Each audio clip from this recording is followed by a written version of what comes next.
Hey guys, what's up? And today we are looking at the new Bucrell Bastion V6.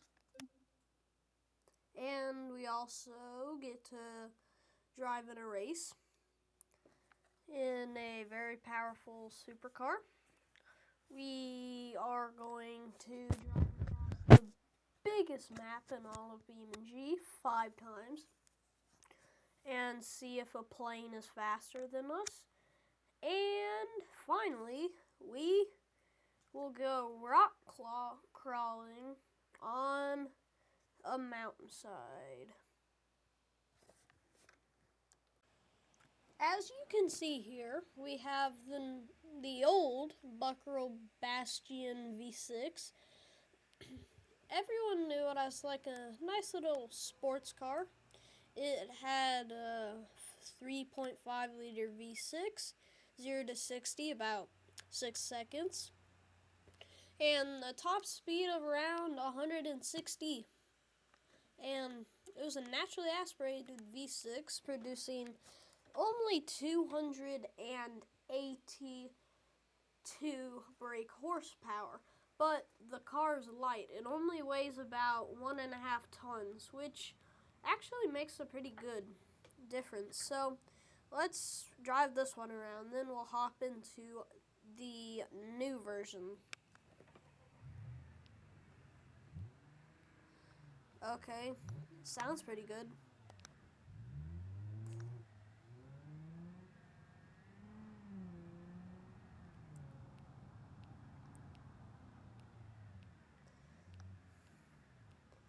Okay, now that we are at this toll booth, let's see this 6-second 0 to 60 time.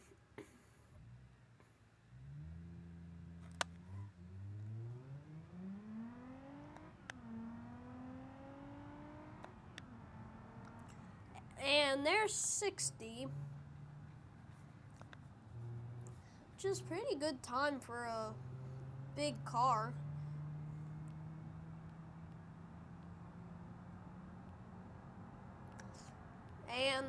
And it's actually very popular. Look, there's even another one.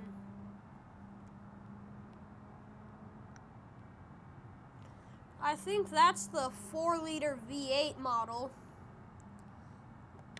It's not a very good sports car because they focus more on muscle, and I can easily overtake it on the motorway.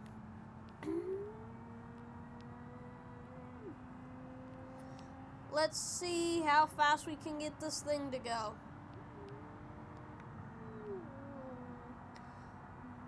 115. Oh shoot. So that was that, but this car is 15 years old and Bucrell still haven't made it any different. So I'm gonna pull over and get into the new car. This is the new car. I know it may look exactly the same, and it may seem like the same car, but once we get in, I'll show you the difference. Yup. Yeah, you hear that. This has a supercharged 5.7 liter V8 instead of the 3.5 liter V6. And now it has a 0 to 60 time of about 3.5 seconds opposed to 6. That's almost half. And you might see this PSI gauge up there. That's because the new model is supercharged, so it is quick. Look, that truck just passed us. Yo, it is very fast. In fact, I think it may even be faster than the maybe faster than the ETK 800 series. And on earlier versions of the show, we've shown you that, and that is very quick. Oh. Okay. Let's get the ETK 800 edition up here. Okay, what I was telling you about. So, this is the little ETK K800, and it is probably one of the fastest cars we've ever shown you, or me, whatever. Look, we need to take a look at this engine.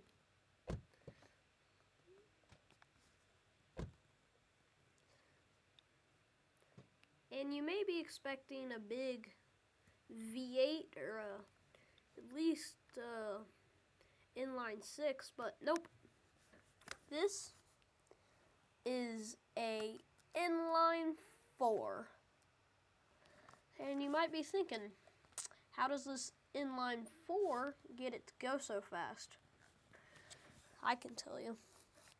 Because of ETK's fine engineering, they have managed to squeeze out 390 horsepower out of this little inline 4. The old Bucrell Bastion that you can see over there that's in red, that only got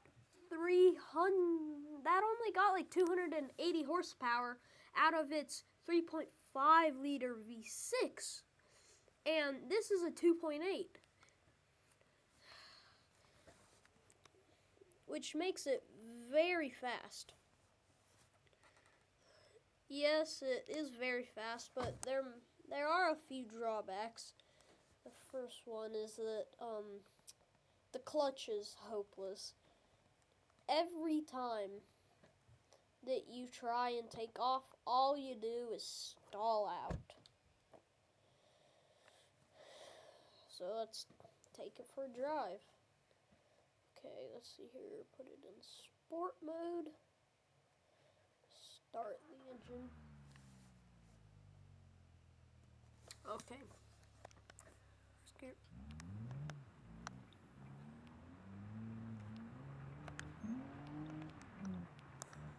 It is a pretty fun little car to drive off on these dirt tracks.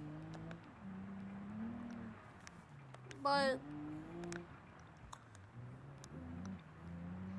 it isn't, but there's just so much grip that every time that you try and have fun with this thing, all that happens is you don't slide like you hope, and you just crash into the wall. So we can tell that this car is probably meant a bit more for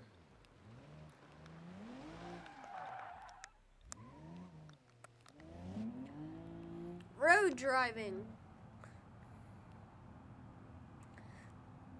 And on the road, the transmission isn't good because it has a manual that is just so finicky.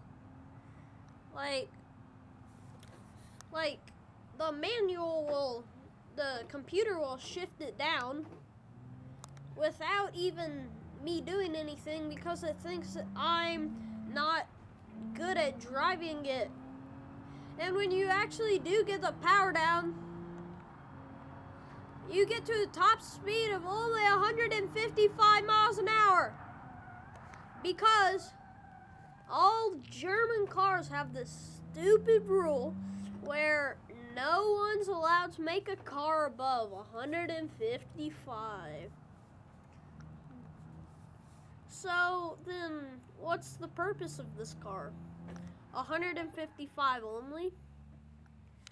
Well, the purpose is not to not to top speed. It's meant to handle. It handles beautifully because of all this grip.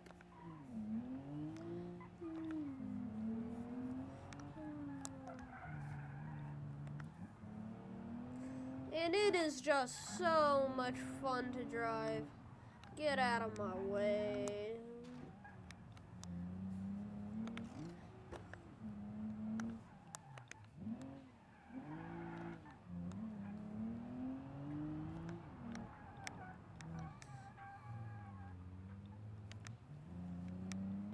And you don't have to worry about crashing it because it only costs $28,000, while a Bucrell cost $55,000. So, why do I think the Bucrell is better than this car? Well, because this car just has absolutely no personality. None at all. You can drive it, you can drive the gray car to work every day, but no one will care because the car is it's like wearing gray t-shirt with gray socks and gray shirt and a gray hat with gray shoes. It's like that Gavel truck over there. It's just too much gray and zero passion and stuff. It may be fun to drive, but it's just not great. And the tires and wheels are pathetic. The brakes are the main problem. Like, my little Fiat Panda can brake harder and faster than this thing can. And that thing has one of the worst brakes in a car. Here's our second activity of the day, and we are going on a race in this little car right here, and it's going to be a challenge because this car only has 55 horsepower. Okay, let's go to the race start.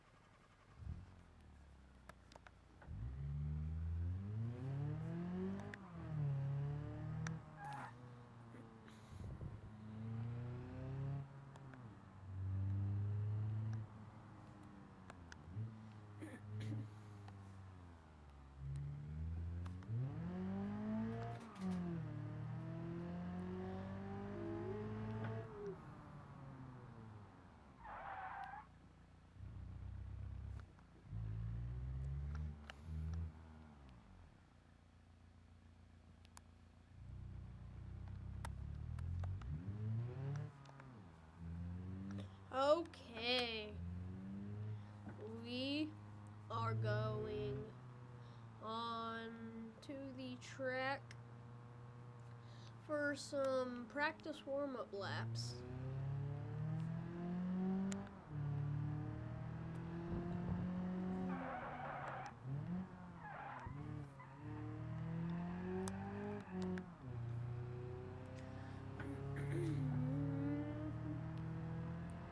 Okay, through this corner.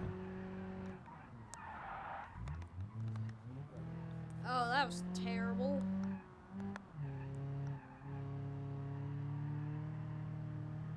Come on. Go, car, go.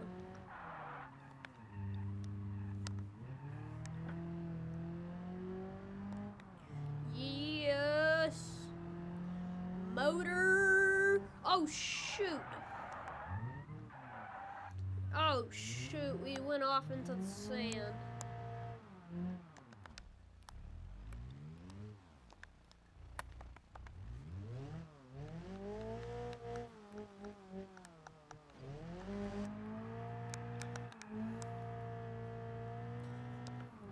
Back onto the track.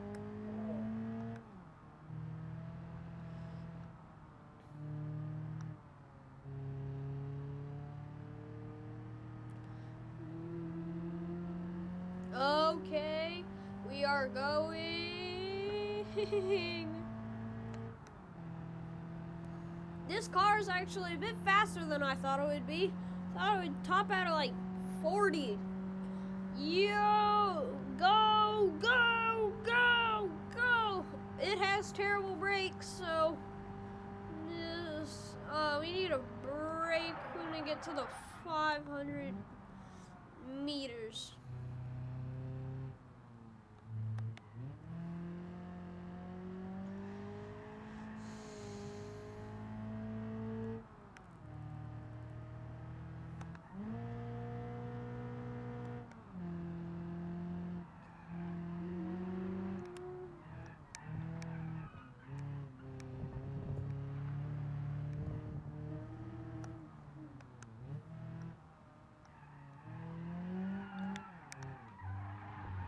Ah, shoot.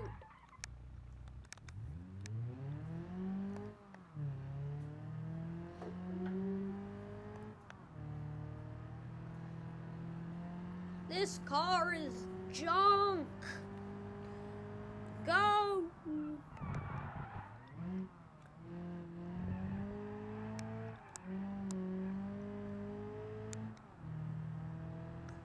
Okay.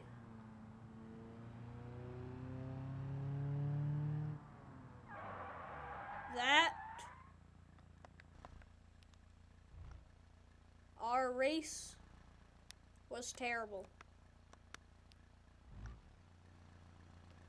And the car's overheating. Let's do something else now. Okay, since we didn't have time to go do that rock crawling that we were gonna do, we have to just review another car. So we're gonna review the older brother of this car. This is it. This is the Chevette Bolide. The other one is the Chevette Miramar, but this is the Chevette Bolide.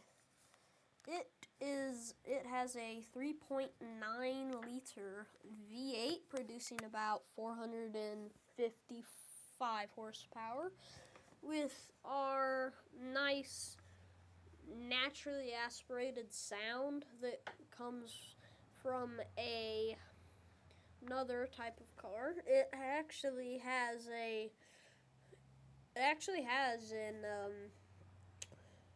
Bucrell Roadster's engine with a nice exhaust tune-up, so it makes a bit more horsepower, and they also made it a bit bigger. In the Bucrell, it was like 3.2 liters. This is 3.9. So let's go. And it also revs higher. It's about 8,500.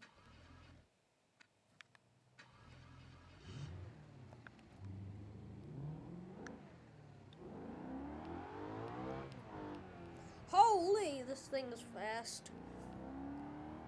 It's faster. Okay, when I said the Bucrell was fast from earlier in the show, I do not know what I was talking about. This thing is so much faster than the Bucrell is. Look. And also, it does a very good job of going from highway speed to race speed. Watch this. Oh, that's 70, 80, 90 miles an hour, 90. That is faster than you can go even on the Autobahn in just a regular Chevette normal. It may look like it has a top speed of about 180, 190. No. It has a top speed of 230 miles an hour.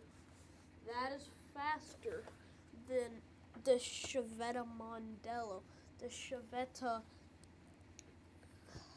Scintilla, the Chevette Miramar. It's even faster than the fastest Bucrell, which is the Peking 2000. And I'm not even scared about showing you that.